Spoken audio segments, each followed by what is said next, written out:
Okay. So if there's one thing that happened during the pandemic, during lockdown, that we as a society or even personally implemented into our daily lives, what's one thing that you think we should continue to do? Work from home. Work from home. Listen, I mean, the thing about the pandemic, right, is all of a sudden people started. I wouldn't even say listening to disabled people and what we've been saying for the longest Mhm. time, but all of a sudden we're open to ideas that folks have been proposing for a very long time. Right. And what I don't want to see is a kind of reverting back to a more ableist mentality of things where folks are not acknowledging just the different needs that we have. I think if Sure. anything, COVID, which is still going on, there's a spike in the Bay Area right now, right? Is it exposed that folks have different needs. That Hmm. maybe it's okay to ask what those different needs are and to see if we can accommodate those different needs. For sure. No, I mask everywhere and I tell people all the time, people get angry at me. I'm the one wearing the mask. Like I'm not suggesting that you wear a mask, but I'm not Right. in. Yeah. Check myself. I know I can't get sick. So, you know what I mean? But it's wild, some of the dirty looks. And if people around me normally they'll wear a mask to protect me and have that love for me. And you know what I mean? So, and like I said, it's weird. Like it's a group of 4 or 5 of us and they just look at us crazy. I'm like, you don't have to do what we're doing, but that is it's wild. I don't get it. No, it is. I stay very intentional about masking and, I feel as though I don't know, I don't want us to all of a sudden forget a population that is incredibly susceptible, and I care about folks and I care about their well-being. And yeah, if folks need to work from home, we were talking about it earlier too. I think there's an element of like work from home that is great for like disabled folks and folks that are out of capacity to come in, but there's also structurally a lot of things that like people of color, that queer folks don't have to be subjected to because they're not in the office or the facility. 100% for sure. I love if we can protect our people from having to endure those conversations or those actions, Microaggressions for right? Right. Now we don't have to do those stupid trainings because I don't have to see you. sure. That is a word. Because you just don't have access to start. Well, I'm not going to even go there. It's an HR thing. I don't It, know. it's just a people thing, and I think that people, because of we're so online and on the internet, we lose that humanness and that space for compassion. I think a lot of times it's such a knee-jerk reaction just to type something, whether you really deep down mean it or not, you're not in that person's face, so you don't think about the impact, right? And people bring that over into to the real world, and then if you check them and there's real life consequences, then that's where it's that conflict happens. Yeah, people forget about real life consequences, but I grew up in a time where there were real life consequences. Sure. Saying the And wrong thing, doing the wrong thing, and I have to say that has stuck with me. yeah, for 100%, like you consider someone else's feelings and emotions. It's not just a keyboard and a screen. Hmm. But, I'll probably cut this out of the interview. Keep it 100. Let's see. Do you feel like, and I know your work is profoundly political. Do you feel like art is always political inherently, or do you feel like art doesn't necessarily have to have a deeper meaning and is just the action of making art? Is that political? Somebody said something funny to me once. I said, I was having people over for dinner. I like to cook, I'm an artist in many modalities. Uh, and and I told them, "Oh, I'm not cooking Indian tonight." And someone was like upset about it. They were like, oh man, she's not cooking Indian. And the other homie said, no, everything she cooks is Indian Ah, because she's Indian. yep, And I was like, yo, that's interesting, right? And I think, you know, like there's this conversation that we have like in educator spaces and things like that around identity first type stuff. And, you know, somebody could say everything we do, like everything we do is political because everything is inherently political. right. I'm people, right? I'm somebody, right? I truly do think, right, because of our power, our privilege, there is something to reflect on in that, regardless of the work that we're doing, right? Now, with that said, like I've made things that look cool because they look cool, Right. right? I've made things that like for me aesthetically, it was something that like I just wanted to make. I've written a poem that was just about this beautiful moment, or was just about love, or was just about, you know, and then I've also been that poet that's entered a space and said like, and looked around and been like, damn, I'm the only poet of color. Do I have to do the revolution poem? Because I gotta take up that space. Right, for sure. Been there. Oh, wait. So even in the choice to not do the political thing, is that a political thing? Right. But I want to hit you with love is political. 1,000. And that's what I was gonna say, right? Is all the love poems are like the most revolutionary poems I have, So, by far, right? And and so you know, yeah, it's a yes and right. It's a what are we talking about and through which lens, right?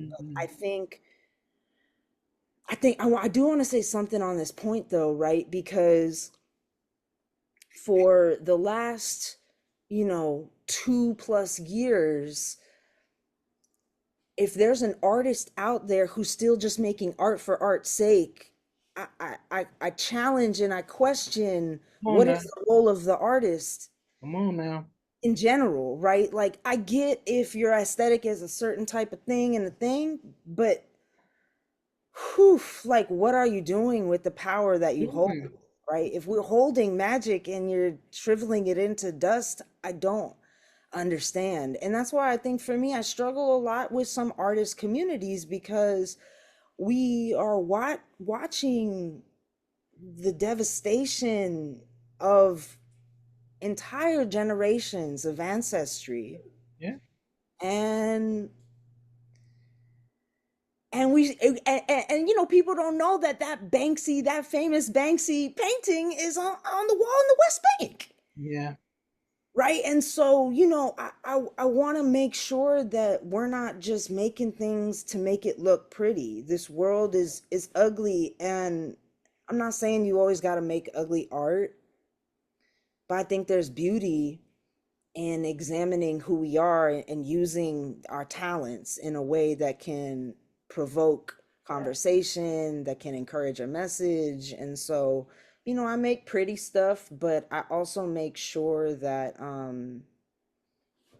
when the time calls, that I remind myself I'm a vessel for a Mm. much bigger and stronger message. And we don't always have to make art that's on the nose or in Mm, your face. mm, We can make things that cut through and things that speak directly to the heart of us, you know? And a lot mm. of times, like I said, you don't necessarily need to have a opinion politically, but you should definitely have a voice as just another human being occupying this space. And if you can't see the humanness in all of us, like you said, what are we doing? For what? For Art who? for what? For who? For what purpose? Exactly. And if those questions are challenging to answer, it just recalls for, you know, or just calls for more reflection. Yeah, But we should know what those answers are. we definitely should be considering that.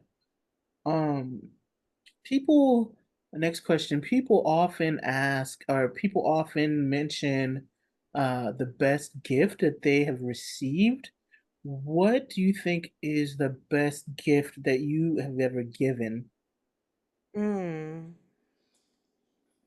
The best gift that I've ever given. And it doesn't have to be material.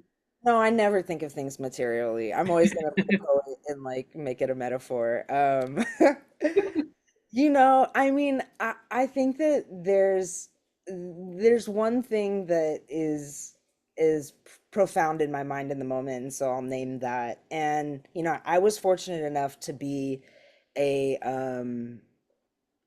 elementary school educator for over 10 years. Wow. And I was removed from the classroom because I was supporting students in organizing a protest against police on campus. Wow. Um, and so, I'm going to stand on my business, but I think the thing that kind of comes back to me tenfold is the opportunity to see students, former students who are now like 17, 18, and older, um, to see their understanding of, ironically, either art or social justice. Hmm.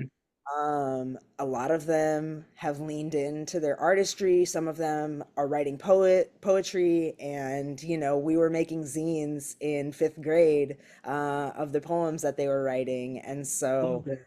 I when I released my first zine, so did they. We all released one together. We had a publishing party. Okay.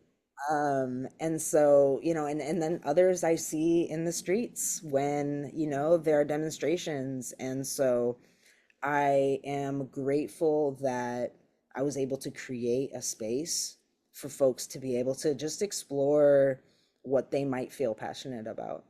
That's awesome. That's amazing.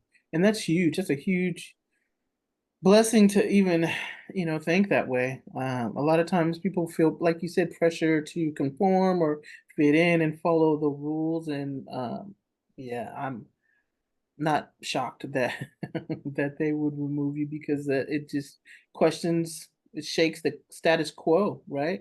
To have Yeah. an adult be, in that space and also on the side of the students. So that's crazy, but expected, right? You probably, It was on brand for sure.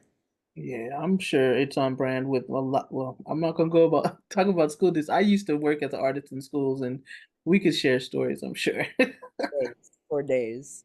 Oh my goodness. So if you could give a young artist or even yourself as a younger artist a uplifting message or words of encouragement, what would you say?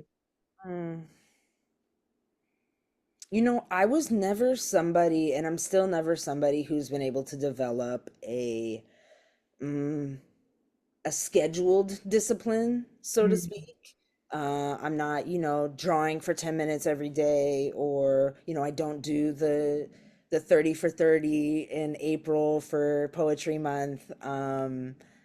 But what is really profound for me as an artist, and always has been, is there is truly, and I said it earlier, but this concept of being this vessel, right, or just being tapped into something beyond you. When I have the calling, I have to do my best to answer it. hmm. It could be a line that comes to me of poetry, and it's my best to slow down and to write it down. For me, drawing with a pencil, like graphite on paper, is the most meditative thing I can do for like my soul and my spirit. It's like super grounding for me. I do a lot of portraits and stuff like that, and so it's really, really grounding for me. And so when I feel that call that my body is needing that like somatically, I Right. have to try to answer it. And I think about times when I've ignored it, and I think about the way that it's been like a detriment to my health, my reactivity with others, Hmm. all kinds of different things. It's truly something that I'm trying to be better about. But I wish that there were times in the past, and I wonder if others too have struggled with this or are familiar with it, with that desire, and then really denying yourself of that. No, it will haunt you. I've been doing a few drawings because like I'm woken up in the middle of the night and it haunts me unless I get it out. I definitely start to keep a it's been my phone lately, but like a pad and paper to definitely you have to write things down in the moment, else you'll lose it. And then you'll be kicking yourself all day because you can't remember it, right? Such a good line, and you thought you were gonna run. Nope, I know it. Nope. So Yeah. yeah, I think we all experience that. But even more so feeling it in our bodies and how it becomes blockages if we don't work through it. And it doesn't have to be perfect and it doesn't need to be shared with everyone, but you definitely have to pay attention to that and honor that because Yeah. if you don't, it's for sure detrimental. Like I said, the drawings that and I post them on Instagram. I don't know if you've seen them, but like they're like you have to get these out. I don't really know what they even mean, but you need to get these out and Yeah. you need to honor that and pay attention to that. And it will help you figure a bunch of stuff out. And then when you talk about working on a schedule, I think the way my mental health shows up is I need to be Mhm. on a tight schedule, very locked in and organized. Otherwise, I will be in trouble.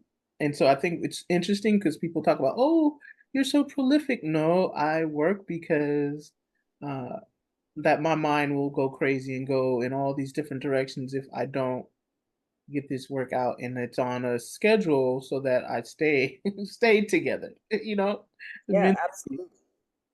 It's not always, oh, I just want to create a bunch of stuff to show off or even sell it's none of that. It's like this is literally the way that my mind will process things. I'm very much a I was telling somebody some people externally process or verbally process stuff and it's my mine is all internal and it's all always these conversations that I'm having with myself.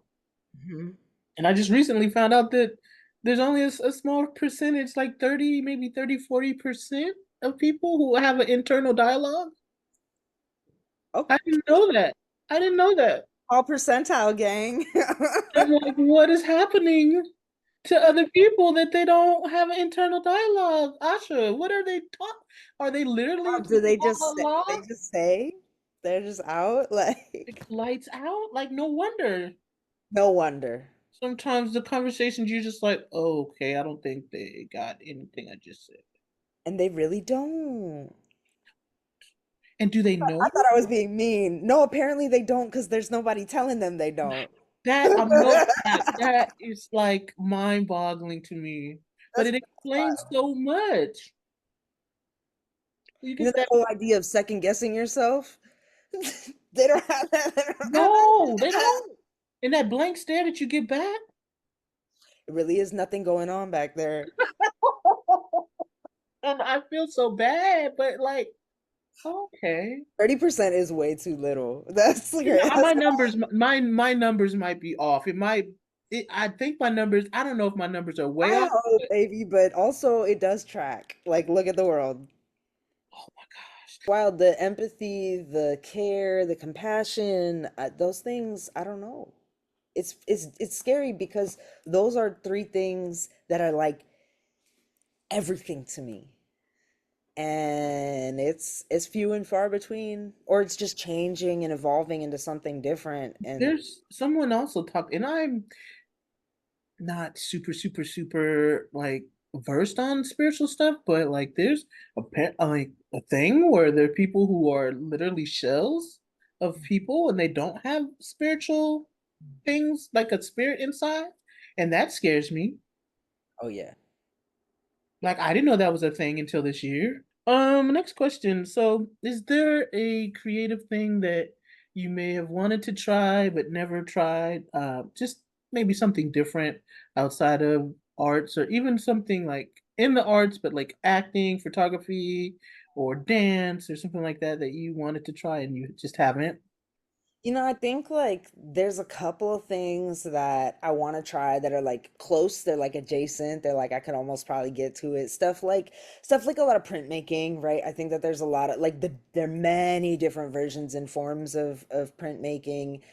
Learning about doing some of that work in collaboration with some of the social justice Mm. organizations, Palestinian youth movement, other places like that, has been really interesting for me to learn like what small things are really hard to cut out for a screen print, or some of the different kind of components, lino cutting and different stuff like that. It's kind of interesting to me. Certainly, there is a lot of like push for seeing a lot of these political posters and stuff like that. So that's all kind of like, it's kind of really cool. I did get a little taste of ceramics, and like, it's really cool. Like it's totally different. It had muscles in my body like sore that I didn't Mm. realize get sore, like working on the wheel and stuff like that. And I would love to lean into it just because I'm a nerd and I like learning like craft, or like skills, sort of a thing. And so ceramics is also another one that like, I don't know, I wasn't great at it when I tried, but I could see the different techniques that the person like giving me instruction was telling me and how it would influence or change the process. And so I'm like, just give me more time, I'll figure it out. Man, that's one that scares me. Anything 3D like that is intimidating. I probably, like you said, lean into that more. But printmaking is awesome. I love it. I wish I had more time. Um, Gosh, that it's so expansive too. Um, Next question. So if you could design and work in your dream location, dream studio setup, anywhere in the world, just how you want it, what would that look like? Mm. Part of me wants to like abandon everyone and just like go to nature and like find like the serene river and, all of that space. And I think that there's an element to that that I really love. A lot of my art making has been alone. It's a way that I process a lot of what's all going on up here, and um it has been sort of a manifestation of just things that I've been dreaming up. And so, like, yeah, part of me wants to say, like, just this cabin, one of these retreats or residencies that they got. I'm like, always looking, I'm like, yo, those look great. That look amazing. And um, I've had the like beautiful opportunity to work in coalition with a group called Artists Against Apartheid, and we have been working in coalition for many months now. And to be honest, we work on a project in my backyard, and the comrades come over and we have lunch together and we eat, and the puppies get to come down at the end and run around and jump all over everybody. And that feels like community that's in alignment with being an artist and wanting to do something with that power and that magic. Right. And I've loved that. And so I think what I need more of in my life is more collaboration and coalition building with other artists, working towards, a very intentional and specific thing. And so if there's a big space to host the homies and the comrades and we're able to, come together, I think that's going to be the thing that's most energizing and powerful for me right now at this, moment in time. Cool. That's awesome. Yeah, everyone is spoken to maybe getting in nature, but also close enough to the city so they can come into the city and then having a space for other artists to work Mm. together too. So that's awesome. Next question. Do you have a daily, I know you said you don't work on a schedule necessarily, but do you have a daily practice, even if it's not art related, daily routine that you try to adhere to?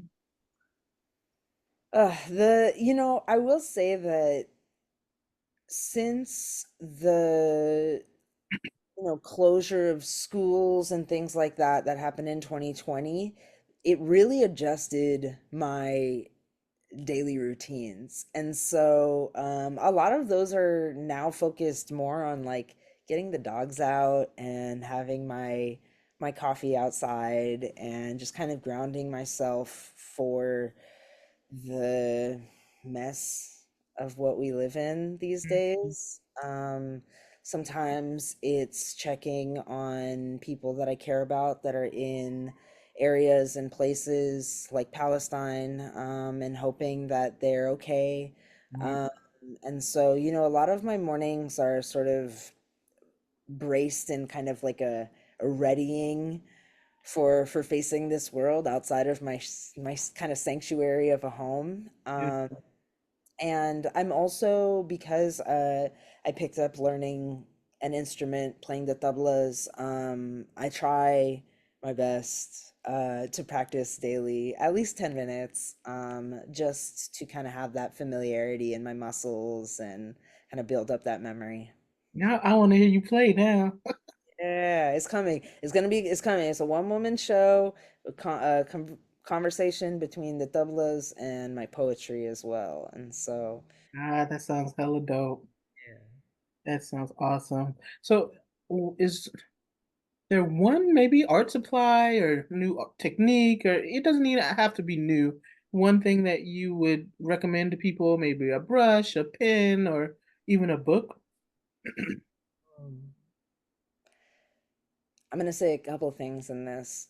The I don't even really recommend it, but there was this kind of like Marvel X-Men How to Draw Hmm. Superheroes book, and it I think it was still amazing. It came with like a couple markers. It was this book that had like some transparencies too, but it talked about like figure drawing, and it talked about, proportion size and things like that. And literally it was my brother's, but I would like steal it, from his room and stuff like that. Okay. I think that I'm not really formally trained in any art at all, visual art in any way. It's really just, stuff that I've done at home, and learned on my own and kind of experimented. But uh, getting some familiarity with that, I think did really help me in understanding, some human or just even figure drawing in any general sense. But honestly, when it comes to materials, when it comes to everything that I have created, I think even still, because I still have boxes and boxes of them, are like 99-cent acrylics from these like old school, like kind of thick-ish tubes.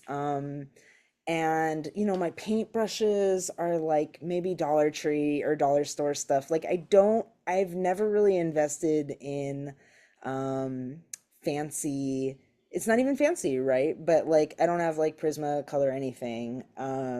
Hmm. Well, your art is amazing. I'm gonna gift you with some stuff.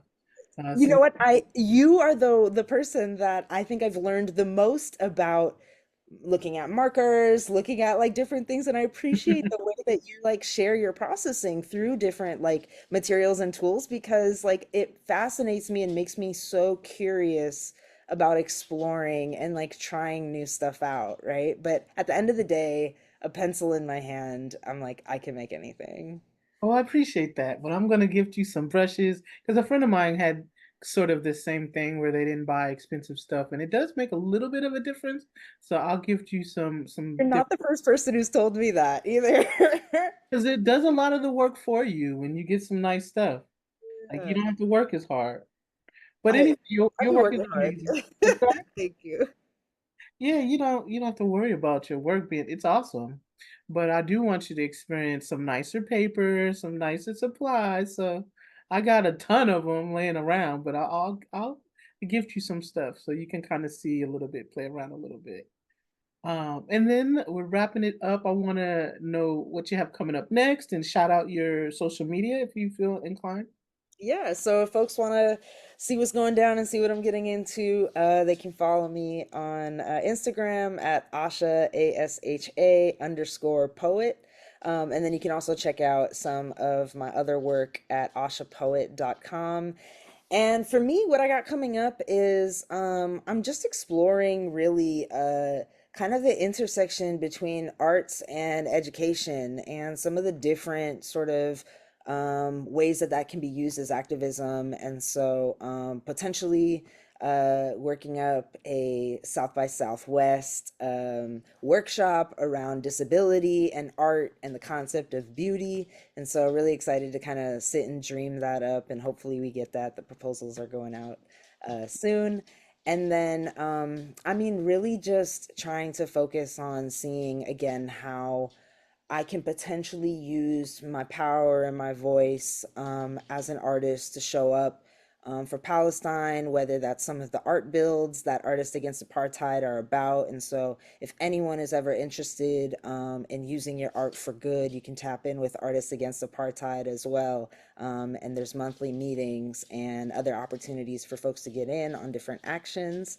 And really just to tap in and stay tapped in with my community, appreciate the beauty, because even though there's all this mess around us, the role of the artist is also to find the joy and the beauty in all of it.